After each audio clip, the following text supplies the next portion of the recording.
welcome back to day 4. Today we have an extremely special guest, Lucas Hernandez from Microsoft.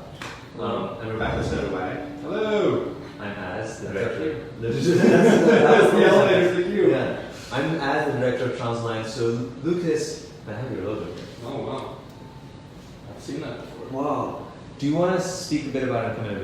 Do you want to speak about Microsoft's involvement in Miami? Because I think we all know Microsoft, the company, but Microsoft's involvement in Miami and what you specifically focus on. Of course. So Microsoft, as you identified, is a big company. So we started a program 11 months ago here in Miami, focused on how we could help to elevate the conversation around how technology can be used and enhance a lot of the community's efforts to solve civic challenges that we're facing. So we have 3 areas of focus: K-12 computer science access, workforce redevelopment, and civic innovation. So with civic innovation, we're really focused on how do we impact the local challenges we're facing as a community, like mobility, and find and identify organizations working at the intersection of government and people, and really developing and enhancing the physical and community engagement infrastructure of our community, and then finding ways for us to take that to the next level with some resources, technical and otherwise, and then also with some monetary support. So Transit Alliance fit within that bucket, and the opportunity with the Better Bus Project being sort of the first of its kind to redesign the entire network of the bus system was a very interesting physical challenge, but also a technical challenge that we thought we could help to amplify the work that you guys are doing. And we're extremely humbled, proud, grateful, all sorts of great words, really, to have Microsoft support in this project, to have an aspect of this project that is technologically driven. Because I think there's so many conversations in this country about how technology plays into the decision-making of our country. And I think what we have today, and what people are seeing for the first time, is something we call the transit time index. And those 3 words really is exactly what the tool is, and we're going to show you for the first time like what this exactly is. But transit time index basically means how good is transit compared to driving, which is something I think is a major, broad conversation that we always have as Miamians, right? So one of the first things that people tell me is like, I take transit all the time. It's like, I mean, maybe you guys face this as well. Like your first reaction is generally, it's too slow. Yeah. And the reality is, it is kind of slow because we spend so much of our money investing in moving cars and not in moving transit. And for the first time, we're actually, this tool, which I'm going to show you now, actually measures that difference all across the county. So let's get straight into it. Actually, if you go to, and I might move the phone around so you guys can get a better view of this, but if you go to transitalliance.miami/index, what we're doing here is you'll see all these black dots across the county, and for every dot in the county, we are measuring the travel time between every single one, how long it takes to take transit and how long it takes to drive. And I'm going to walk you through a few examples so you can see what that looks like. I'm going to start with Brickell just as an example that we're all quite familiar with. So I'm going to bring the phone up a bit closer so you can see what's going on with all these dots. So what you're basically seeing here is all the dots in green around Brickell. All the dots in green mean that transit's pretty competitive, which means that if you were in Brickell and you wanted to take transit, you'd actually have a pretty good chance of getting there in a time that's comparable to driving. If you took transit to any of the yellow dots or the red dots, you're going to spend a much longer time. And actually, we calculate the averages between all of these. So I'm going to give you an example of that. For example, for Brickell, the average driving time on Wednesday at 9 a.m. is around 45 minutes, while the average transit time is 55 minutes. But what you'll notice is that, and this is something that actually we look at within a bus system redesign, is you go to Wednesday at 9 o'clock or you go to Saturday at 9 a.m. and the scores go down dramatically. Like it becomes so that your transit time index, which think about it as a score for how good transit is versus driving, your transit time index is down to 62 Wednesday 9 p.m.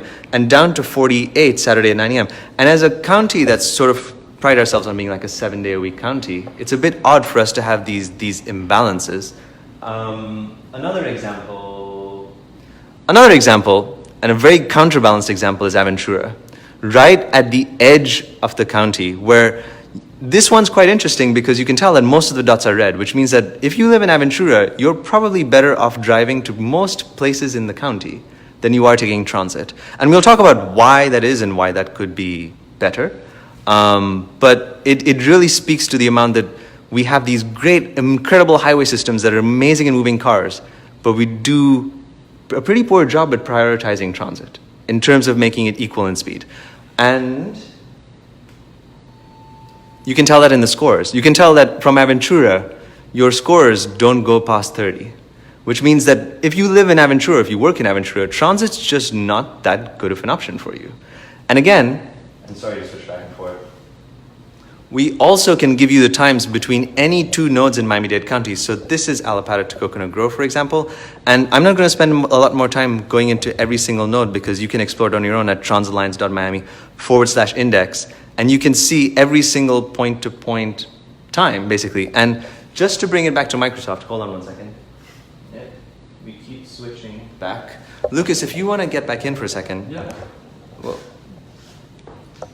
this entire tool is essentially quite a complicated thing to do one time and into the future. So the goal of this tool is that we'll measure how transit's competitiveness is changing over time. And the entire thing is powered by the Azure cloud and by big mass, and it's quite a technological thing to actually get all of this data together. And that's something I think that the sort of partnership that Microsoft has with Transalliance just sort of excels at, where this sort of tool can really inform a lot of conversations and a lot of decision making around why is transit not so great now and into the future. And I don't know if you want to touch on Microsoft's technological component or anything else in regards to that. Right, I think the important thing with this tool is that it's not replacing any of the community engagement process. It's not replacing any of the tools that exist to help you plan your routes.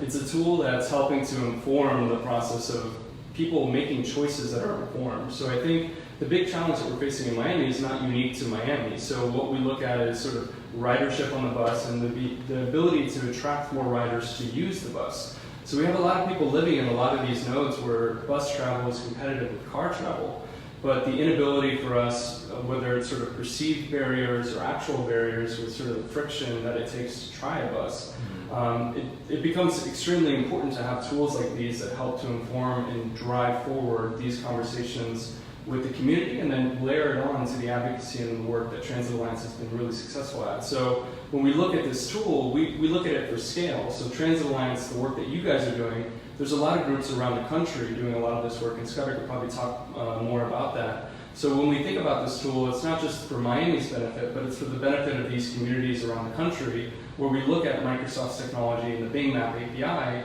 which is a pretty flexible tool that allows us to do a lot of this mapping. It, one, informs the redesign process itself. One, it creates a model for us to drive up utilization of bus routes. But more importantly, I think it tells a story that hasn't been told before here in Miami-Dade. And we could talk a little bit myself. I'm a full-time bus rider now. Thanks to Only As walking me through the system, because it's terrifying to understand sort of like you're downloading which app to do the payment, how do you get the card to go on, where do you wait for the bus, how do you know which bus to get on. And I think sort of this tool helps you understand I want to and make that intentional choice, but there are still very important roles for Transalliance and groups like that to help people take that next step.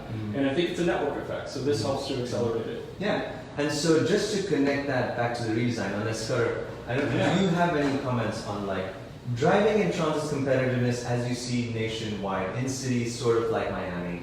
What's the story that you see on a larger nationwide scale? So, I mean, in a lot of cases in Sunbelt cities like Miami, transit is not going to be as fast as driving in a lot of cases, except where transit has a dedicated lane, because if it doesn't, then it is stuck in the same traffic. The bus is stuck in the same traffic as everybody else. So, so there's a key component there of when you have limited road space, which you do in a lot of the dense parts of this region, the beach, downtown, and Brickell, Coconut Grove, and you have a lot of congestion, dedicated infrastructure, dedicated lanes for buses is one of the best ways to make buses more competitive. Now the challenge is that takes time, that takes some planning, and it can be controversial.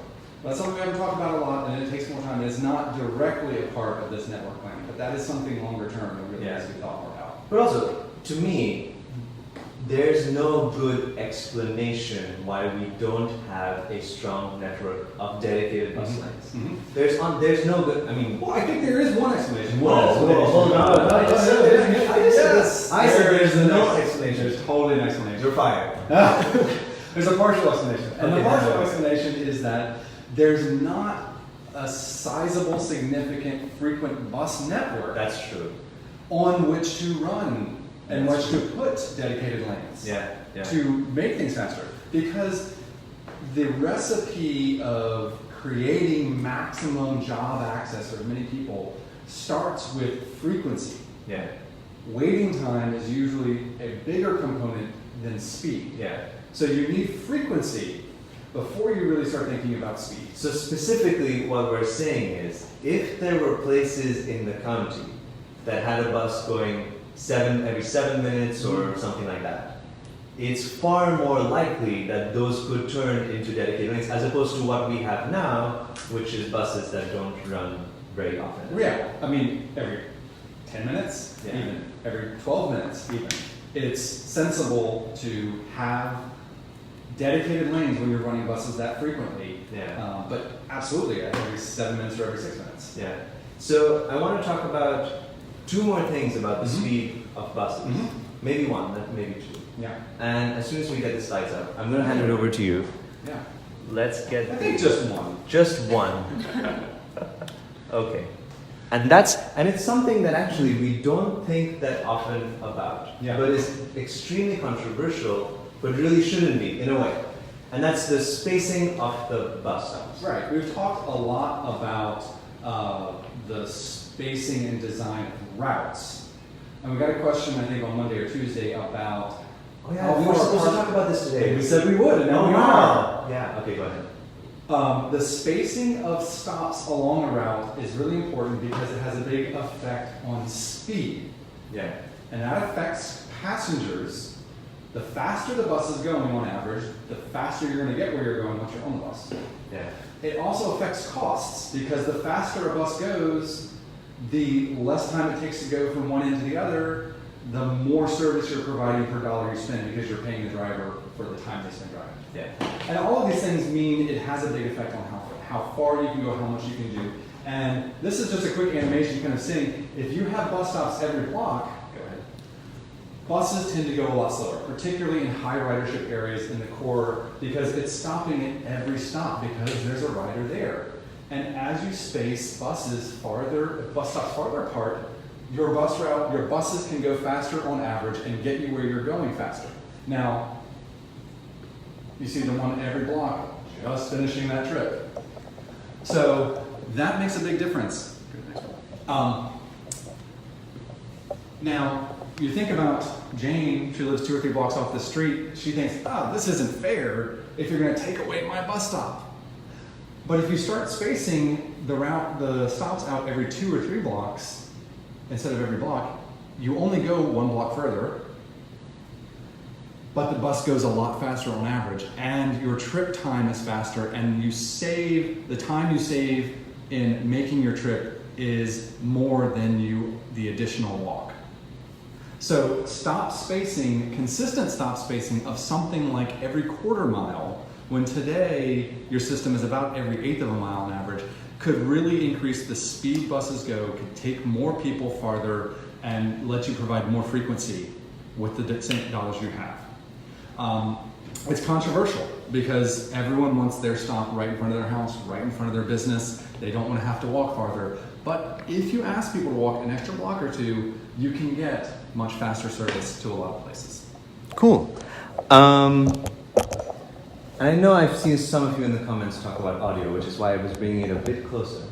And talk louder. And talk louder. But Lucas, I want to bring you back in here for a second because you're now a bus rider, and I actually know your route. And this thing about stop spacing, I'm curious, like as a new rider to the system, what are you experiencing in terms of how often your bus is stopping? And let's not name it so that we're not Right. speaking of a specific example, but you as an example, new rider to the system, what you're thinking and experiencing about when it comes to how close or far apart the stops are. No, it makes a tremendous difference, and I'm in a route that is coming every 15 minutes, so Yeah. it allows my flexibility with my schedule also to depend on the bus. And I think a lot of people that don't have that frequency, it makes a big difference. But also the spacing of the bus stops, it doesn't cost me all that much more to walk a little bit further and plan for that, knowing that I'm going to sort of be in a very competitive area to car travel. So for me, it's been a really good experience for that, but I also have to travel to other parts of the community where it's every block or